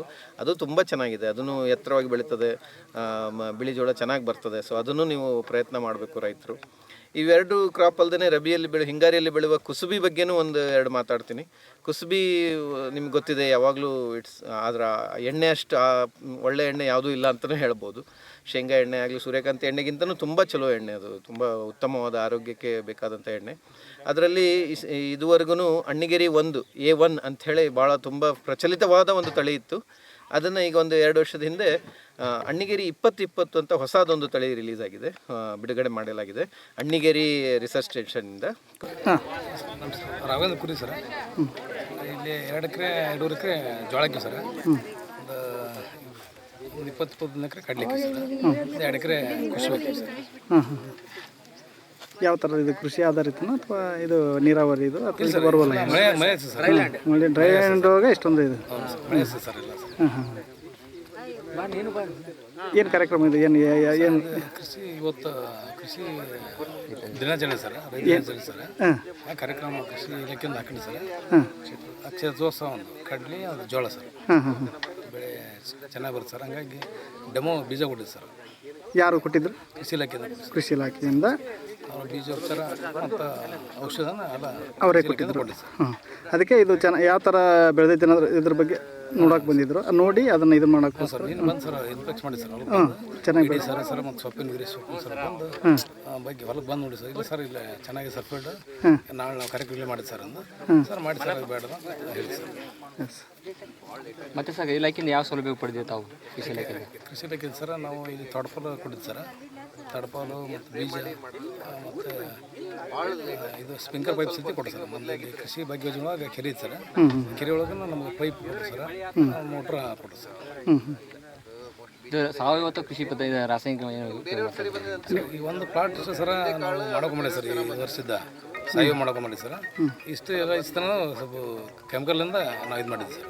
ರಾಯಚೂರು ಜಿಲ್ಲೆಯ ಲಿಂಗಸ್ಗೂರು ತಾಲೂಕಿನ ಗೌಡೂರು ಗ್ರಾಮದ ಸರ್ಕಾರದ ಉನ್ನತೀಕರಿಸಿದ ಹಿರಿಯ ಪ್ರಾಥಮಿಕ ಶಾಲೆಯಲ್ಲಿ ಹಲವು ವರ್ಷಗಳ ಹಿಂದೆ ನಿರ್ಮಿಸಿದ್ದ ಶೌಚಾಲಯ ಸಂಪೂರ್ಣ ಹಾಳಾಗಿದ್ದು ಬಳಕೆಗೆ ನಿರುಪಯುಕ್ತವಾಗಿದೆ.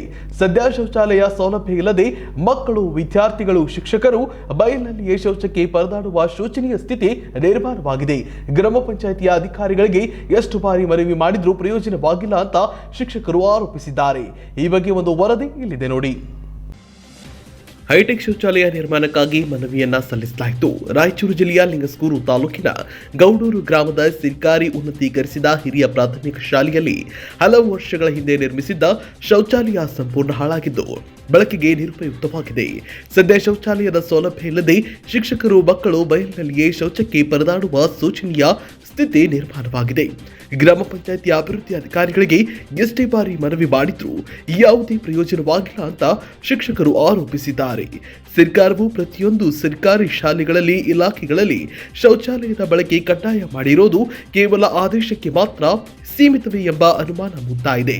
ಇದೇ ವರ್ಷದ ಜನವರಿ 26 ಗಣರಾಜ್ಯೋತ್ಸವದ ವೇಳೆ ಪ್ರತಿಯೊಂದು ಶಾಲೆ, ಕಾಲೇಜು, ಅಂಗನವಾಡಿ ಕೇಂದ್ರಗಳಿಗೆ ಉದ್ಯೋಗ ಖಾತ್ರಿ ಯೋಜನೆಯಡಿ ಶೌಚಾಲಯ ನಿರ್ಮಾಣ ಮಾಡುವಂತೆ ಆದೇಶ ಹೊರಡಿಸಿದ್ರು ಯಾವುದೇ ಪ್ರಯೋಜನವಾಗಿಲ್ಲ. ಈ ಶಾಲೆಯಲ್ಲಿ 7 ಜನ ಮಹಿಳಾ ಶಿಕ್ಷಕರು, 2 ಜನ ಶಿಕ್ಷಕರು ಸೇರಿದಂತೆ ಒಟ್ಟು 9 ಜನ ಕರ್ತವ್ಯ ನಿರ್ವಹಿಸುತ್ತಿದ್ದಾರೆ. ಒಟ್ಟು 371 ಮಕ್ಕಳು ವಿದ್ಯಾಭ್ಯಾಸ ಮಾಡುತ್ತಿದ್ದಾರೆ. ಶಾಲೆಗೆ ಸುಸಜ್ಜಿತ ನಿರ್ಮಾಣ ಮಾಡುವಂತೆ ಸ್ಥಳೀಯ ಗ್ರಾಮ ಪಂಚಾಯಿತಿಯ ಕಚೇರಿಗೆ ಹಲವಾರು ಬಾರಿ ಲಿಖಿತ ಮನವಿ ಮಾಡಿದ್ರು ಶೌಚಾಲಯ ನಿರ್ಮಾಣ ಮಾಡುವಲ್ಲಿ ನಿರ್ಲಕ್ಷ್ಯ ಮಾಡುತ್ತಲೇ ಬಂದಿದ್ದಾರೆ.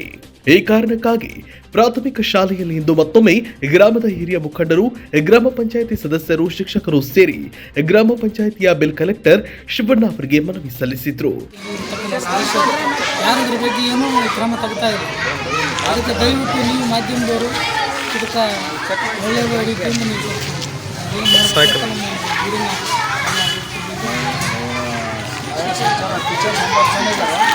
ನಾಳೆ ಶಿಕ್ಷಕರಿಗೆ ಅವ್ರಿಗೂ ಶೌಚಾಲಯ ತೊಂದರೆ ಇದೆ. ಮತ್ತು ಸಾರ್ವಜನಿಕರಿಗೆ ಬರ್ತಕ್ಕಂಥ ಓದ್ತಕ್ಕಂಥ ಮಕ್ಕಳಿಗೂ ಶೌಚಾಲಯ ತೊಂದರೆ. ಅದು ಮುಂದೆ ಮುಂದುಗಡೆ ಕಸ ಉಪಾಧಿ ಮಾಡ್ತಾರೆ. ಕಸ ಸರಿಯಾಗಿ ಜೋರು ಆಗ್ತಾ ಇದೆ.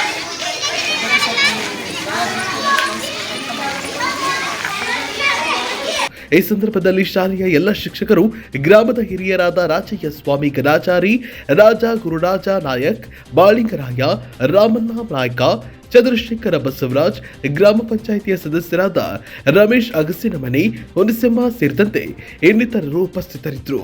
ಬಸವರಾಜನೂರು, S9 ಟಿವಿ, ಲಿಂಗಸ್ಗೂರು.